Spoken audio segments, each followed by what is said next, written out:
तो अब बुलाते हैं छत्तीसगढ़ के माइलस्टोन, यानी कि भूपेश बघेल सरकार में सरकार के काम को कैसे आगे बढ़ाया जा रहा है, उसको लेकर के चर्चा करेंगे। जानेंगे मंत्री शिव डहरिया जी से कि आखिरकार क्या सरकार का अब तक का कार्यकाल रहा है, किस तरह से उन्होंने अपने 4 साल की उपलब्धियों को वो यहां पर गिनवाते हुए नजर आएंगे। और जानेंगे कि 2023 जो कि चुनावी साल है, उसको लेकर के क्या कुछ रोड मैप है उनका। तो जोरदार तालियों के साथ स्वागत करिएगा मंत्री शिव डहरिया जी का, जो कि नगरीय प्रशासन एवं विकास मंत्री हैं। तो तालियों की गड़गड़ाहट के साथ उनका स्वागत होना चाहिए और बातचीत करेंगे उनसे, जानेंगे कि आगे का क्या कुछ उनका विचार है, सरकार क्या कुछ काम करने वाली है।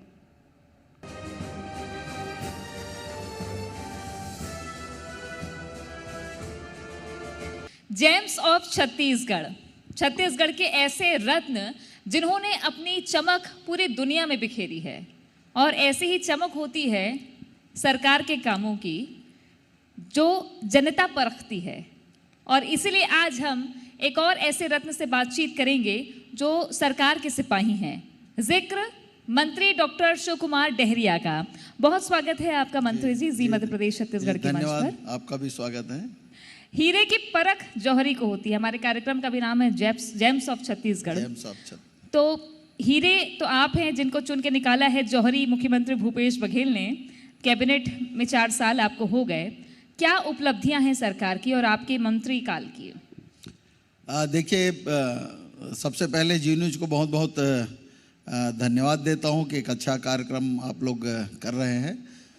हमारे माननीय मुख्यमंत्री जी जब पहली बार 17 दिसंबर को 2018 को सरकार बनाए हैं, उसके बाद हमारे पास चुनौती थी कि सबसे पहले हम लोगों ने जो जनता से वादे किए हैं उन वादों को सबसे पहले पूरा करेंगे।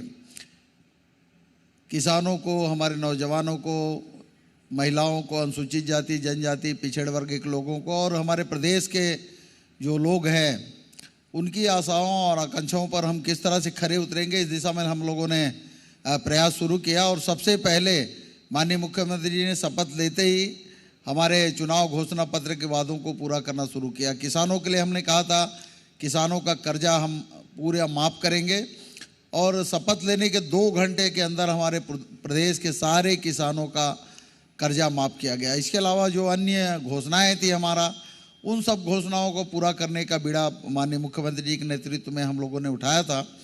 और उसमें किसानों का कर्जा माफ़ करने के अलावा बिजली का बिल हाफ, सिंचाई का टैक्स, पानी का भरना का पैसा माफ़, और धान का पैसा जो हम लोगों ने कहा था 2500 रुपये प्रति क्विंटल देंगे, लगातार हम लोगों ने 2500 प्रति क्विंटल दिया।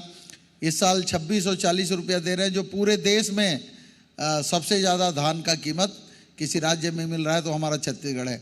और आने वाले साल में समर्थन मूल्य बढ़ेगा तो 2728 रुपया धान का कीमत होगा, जो हमारे छत्तीसगढ़ के लिए एक, हमारे किसानों के लिए एक बड़ी चीज़ है।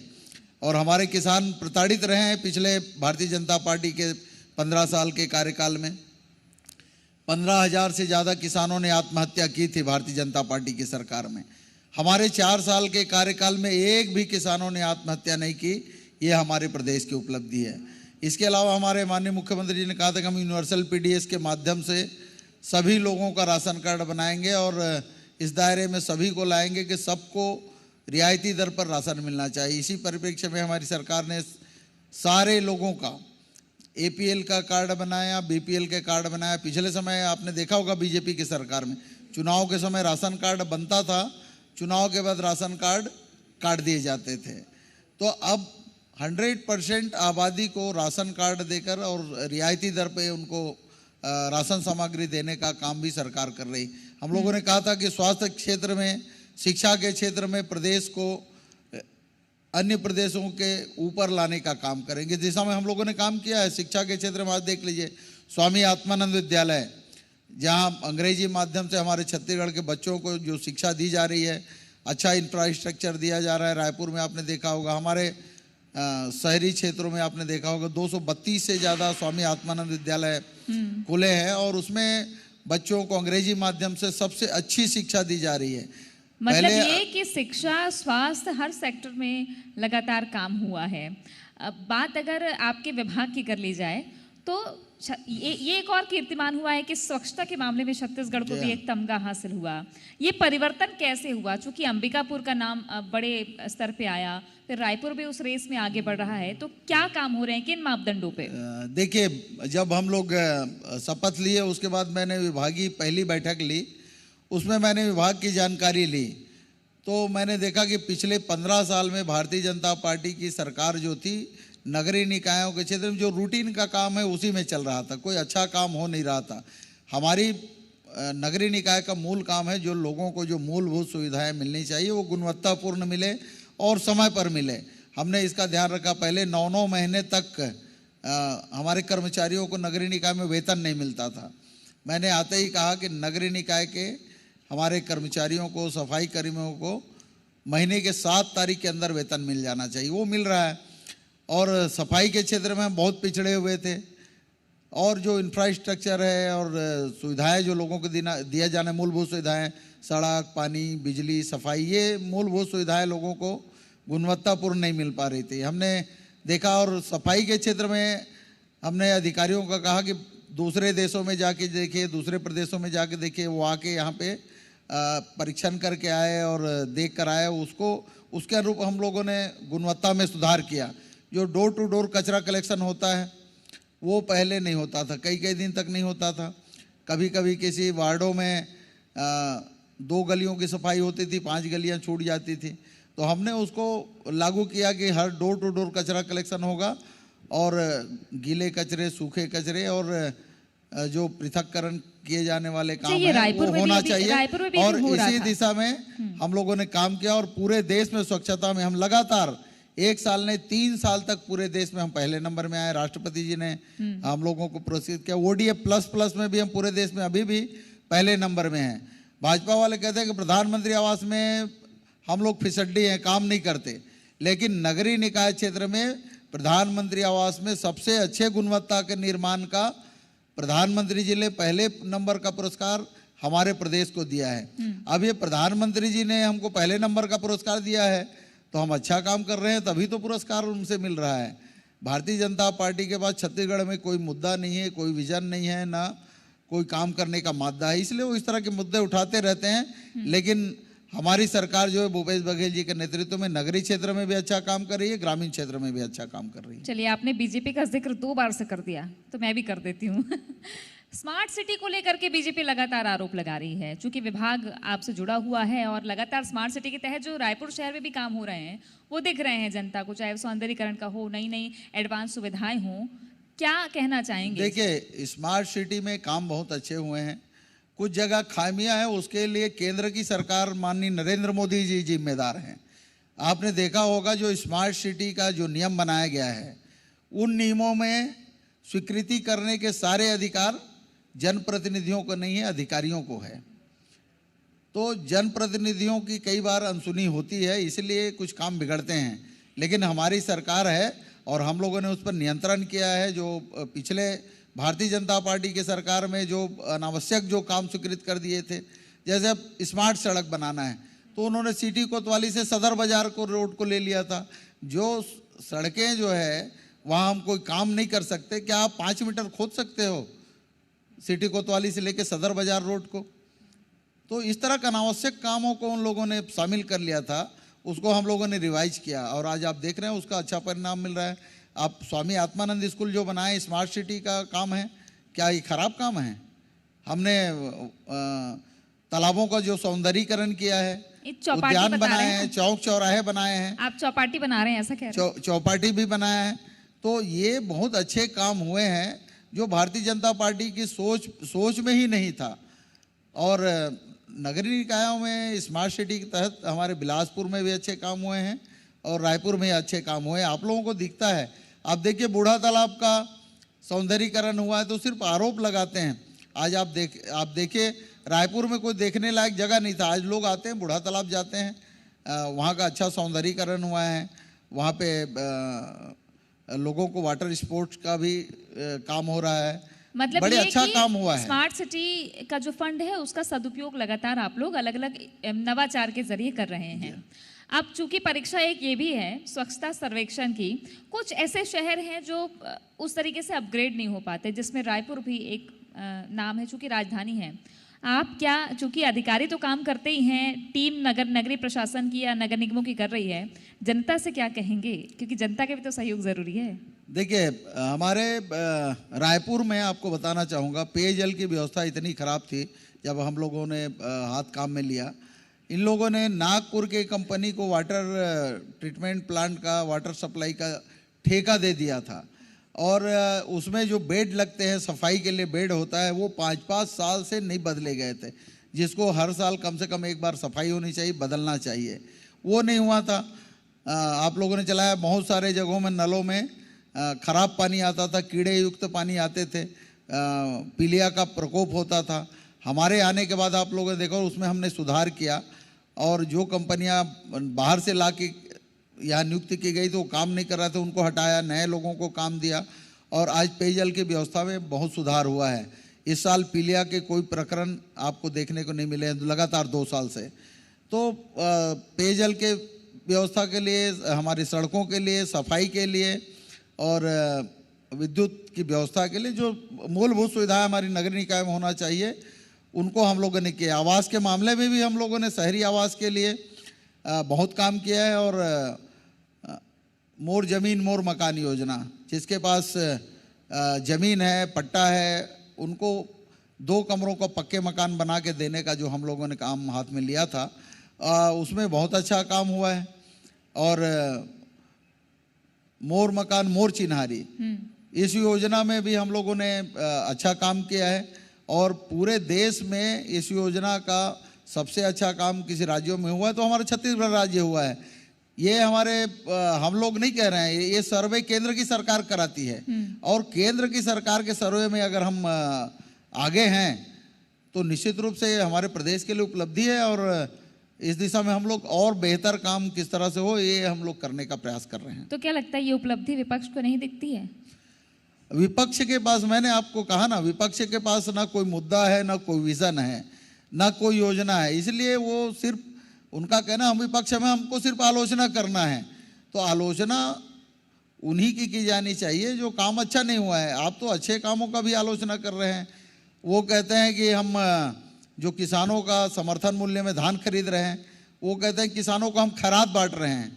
क्या किसानों को ये खैरात है? रेवड़ी, ये हमारे किसानों का अपमान है छत्तीसगढ़ का। रेवड़ी कहते हैं, रेवड़ी कहते हैं, उसी को तो रेवड़ी कहते हैं, रेवड़ी बांटना हो गया ऐसा कह रहे हैं। तो ये क्या किसानों का जिस तरह से अपमान भारतीय जनता पार्टी कर रही है, आप देख लीजिए, उसकी पार्टी में इतने मतभेद हैं कि एक नेता दूसरे नेता को कोई पसंद ही नहीं करता।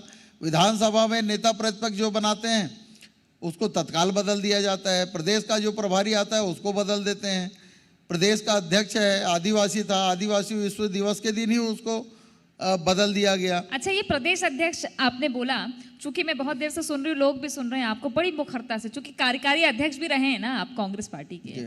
आप चूंकि चुनाव है सामने, तो जितने मुखर तरीके से संगठन की बात रखते हैं आप, विपक्ष पर हमलावर रहते हैं, प्रदेश अध्यक्ष की जिम्मेदारी मिल जाए तो कितने तैयार हैं डॉक्टर शिव कुमार डहरिया? देखिए, ये कौन क्या बनेगा ये तय करने काम हमारा हाईकमान का होता है, और अभी हमारे माननीय मुख्यमंत्री जी, प्रदेश अध्यक्ष जी अच्छा काम कर रहे हैं, और आने वाले समय में हमारे प्रदेश में अखिल भारतीय कांग्रेस कमेटी का जो अधिवेशन हो रहा है, ये हमारे प्रदेश के लिए बड़ी उपलब्धि है। मध्य प्रदेश में जब हम थे उस समय भी AICC का अधिवेशन हमारे मध्य प्रदेश में नहीं हुआ था। आज हमारे प्रदेश का नाम पूरे देश में चल रहा है। आपने देखिए, भूपेश बघेल जी के नेतृत्व में जिस तरह से काम हो रहा है, जो काम हो रहा है वो सभी क्षेत्रों में, आज छत्तीसगढ़ मॉडल जो है पूरे देश में चल रहा है। देश का प्रधानमंत्री भी हमारी योजनाओं की तारीफ करते हैं, और हमारी जो योजनाएं, जो गोधन न्याय योजना चल रही है, नरवा गरवा घुरवाबाड़ी की जो योजना चल रही है, उसको भी वो अन्य प्रदेशों में लागू करने की बात करते हैं। उत्तर प्रदेश में या अन्य प्रदेशों, भाजपा शासित राज्यों में कह रहे हैं कि छत्तीसगढ़ में जो काम हो रहा है उन कामों को हम अपने प्रदेशों में लागू कर रहे हैं। तो निश्चित रूप से एक उपलब्धि तो हमारे माननीय मुख्यमंत्री जी ने अच्छा काम किया है, वो पूरे देश में दिख रहा है। ठीक, 2003 में पलारी से आपने चुनाव लड़ा। जी हाँ। फिर बिलाईगढ़ चले गए, लेकिन वहाँ पे थोड़ी मुश्किल हो गई। फिर आप आरंग आए। अब सीट बदलने का इरादा है आपका या आरंग से प्रेम है? अब आरंग की देखिए- जनता आपको आशीर्वाद देगी देखिए, अगली बार? आरंग में मेरा पैर तो अंगद की तरह जमा हुआ है, उसमें कहीं कोई दिक्कत नहीं है। कौन कहाँ से चुनाव लड़ेगा ये तय करने का काम हमारे पार्टी के नेताओं का, हमारे हाईकमान का है। जब पहली बार जब मैं चुनाव लड़ा था, मुझे पलारी की जिम्मेदारी दी गई कि आप पलारी से जाके लड़िए। बाद में मुझे जब परसीमन हुआ तो कहा गया आप भिलाई से लड़िए, भिलाईगढ़ से लड़िए। मैं वहाँ से लड़ा। पार्टी मुझको जो जिम्मेदारी देती है मैं उसका ईमानदारी पूर्वक निर्वहन करता हूँ। पार्टी सर्वोपरि है, पार्टी का आदेश हम लोगों के लिए सर आँखों पर रहता है। आप लोगों ने देखा होगा कि पार्टी के लिए हम लोग लड़े, और जब हमारे जो नेता थे, पुराने नेता थे, वो पार्टी छोड़ के गए तो हमने कहा कि भाई हम कांग्रेस पार्टी में हैं और कांग्रेस का काम करेंगे। हमारे घर में भी हमला हुआ, मेरी घर में हमला किया गया। उस हमले में मेरी माँ की हत्या हुई, पिताजी के इतनी चोटें लगी थी कि उनको उभरने में का समय ही नहीं मिला, उनकी भी असमय मृत्यु हुई। तो इन चीज़ों से हम परे रहते हैं। पार्टी के लिए जो भी बलिदान करना होगा हम लोग तैयार हैं, और पार्टी जो जिम्मेदारी देगी उसको आगे भी करेंगे। और निश्चित रूप से पार्टी का आने वाली समय में सरकार बने, केंद्र में भी कांग्रेस की सरकार बने, इसके लिए हम लोग पूरी ईमानदारी से काम करेंगे। अब चूंकि सरकार बनाने के लिए अब ज़्यादा वक्त तो बचा नहीं है, दोनों ही दल बराबर तैयारी कर रहे हैं। मुद्दों की अगर बात करूं मैं, तो आप आते हैं एससी क्षेत्र से और आरक्षण का मुद्दा खूब चल रहा है। पहले भी जब आरक्षण 58% रद्द हुआ तो एससी ने ही आपत्ति उठाई थी कि हमको ज़्यादा चाहिए, 16% की मांग। तो मंत्री शिव कुमार डहरिया एक समाज के प्रतिनिधित्व के नाते भी क्या भरोसा देते हैं आपकी सरकार में? उनको कितना आरक्षण और कितना भरोसा? ये आरक्षण का जो मुद्दा चल रहा है, जो विवाद की स्थिति बनी है, उसके लिए भारतीय जनता पार्टी की सरकार जिम्मेदार है। पिछले समय अनावश्यक रूप से जिस तरह से बदलाव किया गया, 58% आरक्षण देने का जो नियम लागू किया गया, उसका हम लोगों ने उसका विरोध किया था और कोर्ट में मामला गया था और कोर्ट ने उस आदेश, भारतीय जनता पार्टी के 58% के आदेश को निरस्त कर दिया। तो जो पुराने आदेश है वो लागू हो गए। हमारे संविधान में व्यवस्था है कि अनुसूचित जाति जनजाति की जितनी जनसंख्या उसको उतना आरक्षण मिलना चाहिए। मध्य प्रदेश में हमारी जनसंख्या 16% थी तो हमको 16% आरक्षण मिलता था। आदिवासियों की 20% थी मध्य प्रदेश में, तो उनको 20% मिलता था। लेकिन इसमें बदलाव इसलिए किया गया कि मध्य प्रदेश के अलावा जब छत्तीसगढ़ राज्य बना तो छत्तीसगढ़ में आदिवासियों की संख्या 32% थी एज पर सेंसस। हमारे अनुसूचित जातियों की जनसंख्या छत्तीसगढ़ में एज पर सेंसस 12.82 मतलब 13% था। तो हमारी सरकार ने उसको 13% अनुसूचित जाति को करने का काम किया और आदिवासियों को 32% देने का काम किया। EWS के लोगों को भी 4% और हमारे पिछड़े वर्ग के साथियों को मंडल आयोग कमीशन की सिफारिश के आधार पर 27% देने का निर्णय लिया है। अनुसूचित जातियों का आरक्षण कम करने का काम जो है भारतीय जनता पार्टी की सरकार ने किया था। 16% से उन्होंने 12% किया था। आज भारतीय जनता पार्टी के लोग कहते हैं कि 16% आरक्षण मिलना चाहिए। वो किस मुँह से बोलते हैं? उनको शर्म आनी चाहिए, इस तरह की बात करते हैं। अब 16% को 12% करने का काम तो भारतीय जनता पार्टी ने किया था। हम लोगों ने सेंसस के आधार पे उसको बढ़ा के 13% किया है। और जो विधेयक पारित हुआ है माननीय राज्यपाल जी के पास है, राज्यपाल जी उसमें अभी तक हस्ताक्षर नहीं कर रही हैं। वो भारतीय जनता पार्टी से प्रेरित होकर आरक्षण विधेयक के रोक कर रखी हैं। तो इसके लिए तो भारतीय जनता पार्टी आरक्षण विरोधी है ही। वो नहीं चाहती कि लोगों को आरक्षण का सुविधा मिले। न्याय आपकी धुरी है ना, न्याय योजना, सभी योजनाओं में न्याय जुड़ा हुआ है। अब चूंकि राजनीतिक गलियारे में ऐसी चर्चा लगातार होती है कि डॉक्टर शिव कुमार डहरिया मुख्यमंत्री के बेहद करीबी हैं, ऐसे में क्या खूबी देखते हैं आप सीएम साहब में? देखिए, माननीय मुख्यमंत्री जी, आपने देखा होगा जब प्रदेश अध्यक्ष थे तो उन्होंने बड़ी मेहनत करके पार्टी को खड़ा किया और जनता से जुड़े हुए मुद्दों को उन्होंने उठाया। और जब वो मुख्यमंत्री बने तो उन जनता के उन मुद्दों को, उन कमियों को उन्होंने दूर करने का काम किया। पूरे देश में जब सर्वे हुआ तो माननीय मुख्यमंत्री जी को पूरे देश में पहले नंबर का मुख्यमंत्री चुना गया। तो निश्चित रूप से उनमें खूबियाँ है और माननीय मुख्यमंत्री जी के नेतृत्व में प्रदेश विकास के रास्ते में चल रहा है। सभी लोगों को न्याय मिल रहा है। न्याय योजना के तहत जो लाभ मिल रहा है लोगों को, हमारे सरकार में हमारे प्रदेश के हर व्यक्ति को सरकार की योजनाओं का लाभ कहीं ना कहीं मिल रहा है। ये हमारे सरकार की माननीय भूपेश बघेल जी की उपलब्धि है। निश्चित रूप से एक अच्छी सोच, अच्छा काम करने वाला मुख्यमंत्री प्रदेश को मिला है। हम सब इस बात के लिए गर्व महसूस करते हैं कि भूपेश बघेल जैसा नेतृत्व हमको मिला है।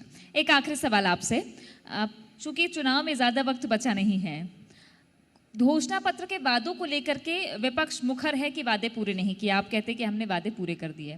एक वादा आपके विभाग से भी जुड़ा हुआ है संपत्ति कर को लेकर के। ऐसे में देखा जाए तो क्या ये मुद्दे क्या चुनाव में काम आएंगे, और जो वादे बचे हैं वो कैसे पूरे होंगे, और कितनी सीटें आ सकती हैं, ये भी एक बड़ा सवाल। देखिए, हमारे प्रदेश में 90 सीटें हैं और हमारा टारगेट तो पूरा 90 सीट है। आज हम 71 सीटों में हैं, लेकिन हमारा टारगेट पूरा 90 का 90 विधानसभा सीट है। और जहाँ तक वादों का सवाल है, हम लोगों ने वादे लगभग पूरे कर दिए हैं। जहाँ तक प्रॉपर्टी टैक्स 50% करने की बात आप जो मुझे बता रही है, भारतीय जनता पार्टी के सरकार में ही प्रॉपर्टी टैक्स बढ़ाया गया था। हमारी सरकार बनने के बाद हमने उन प्रॉपर्टी टैक्स बढ़ाने का नियम ही खत्म कर दिया। तो वैसे भी लोगों को जो बढ़ा हुआ टैक्स देने का था वो अब देने की ज़रूरत नहीं है। और जिन निकायों ने प्रॉपर्टी टैक्स बढ़ा के वसूल करना शुरू कर दिया था, हमारी सरकार आने के बाद हमने उन प्रॉपर्टी टैक्सों को लेने से उनको मना कर दिया। तो वैसे भी प्रॉपर्टी टैक्स बढ़ा ही नहीं, तो ऑलरेडी जो पुराने टैक्स दे रहे हैं उन्हीं पे उनको लाभ जो देना था 50% वो दिया जा चुका है। उसमें कहीं कोई दिक्कत नहीं है। ये भारतीय जनता पार्टी के लोगों को गुमराह करने का काम करते हैं। सीटें कितनी आएंगी, क्या आकलन है आपका, सीटें कितनी आएंगी आने वाले चुनाव में? आने वाले चुनाव में सीटें हमारी 90 सीट है और हमारा टारगेट पूरा 90 सीट है। मतलब पूरा 90, 3/4 से भी ऊपर की सोच रहे हैं आप? निश्चित रूप से। बहुत शुक्रिया आपका मंत्री जी हमारे साथ जुड़ने के लिए, बातचीत करने के लिए। तो मंत्री शिव कुमार डहरिया, जिन्होंने अपने विभाग से जुड़ी तमाम जानकारियां साझा की है और ये भरोसा दिलाया है कि जितने वादे किए हैं वो लगभग पूरे हो चुके हैं और जनता के हित में कांग्रेस पार्टी इस तरीके से काम करेगी। अब मंत्री शिव कुमार डहरिया आरंग की जनता के बीच भी फिर से जाएंगे। खबरों में बने रहने के लिए आप हमारे फेसबुक, ट्विटर और इंस्टाग्राम पेज को फॉलो कर सकते हैं। लेटेस्ट अपडेट के लिए आप हमारे यूट्यूब चैनल को सब्सक्राइब भी कर सकते हैं और हाँ, बेल आइकन पर क्लिक करना ना भूलें।